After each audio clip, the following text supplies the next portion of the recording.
place like this street in New York City, if you were unfortunate enough to be the victim of a crime or taken ill unexpectedly, you might think that surrounded by all these people, someone would intervene.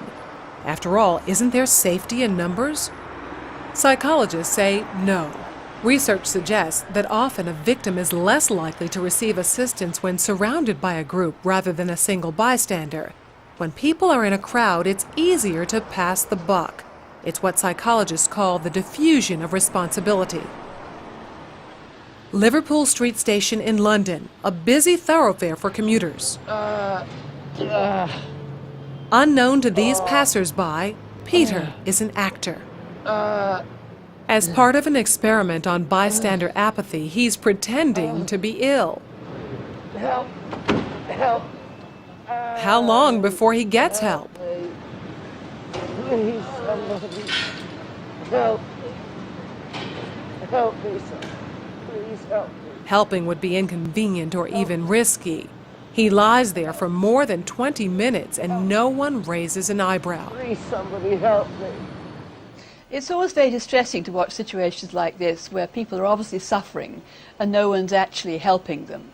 But what we have here is two conflicting rules. One is the rule that we ought to help, and the other is the rule that we ought to do what everybody else is doing. And here you have effectively a group of strangers who are exerting the pressure not to intervene, not to help. And it's very difficult to rebel. Ruth, another actor, takes Peter's place. How long before she receives help?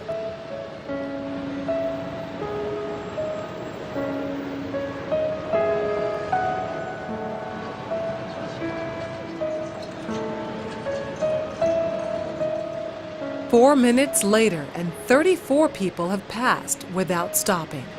Well, people don't really want to know. They just haven't got the time. Well, they have got the time, they just don't want to get involved.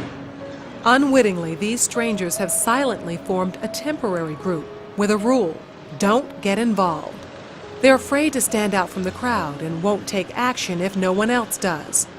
This woman has clearly spotted Ruth, but she conforms to the rule and does nothing. Watch what happens, though, when someone else helps. You alright? You alright? Yes, thank you. Sure, you look a bit clicky, you know what I mean? She suddenly finds herself in a different group with a new rule: to help. You want to sit up? She don't look well, does she? You alright, yeah? Sure. First I thought she was dead. Then I sort of checked to see if she was breathing or not.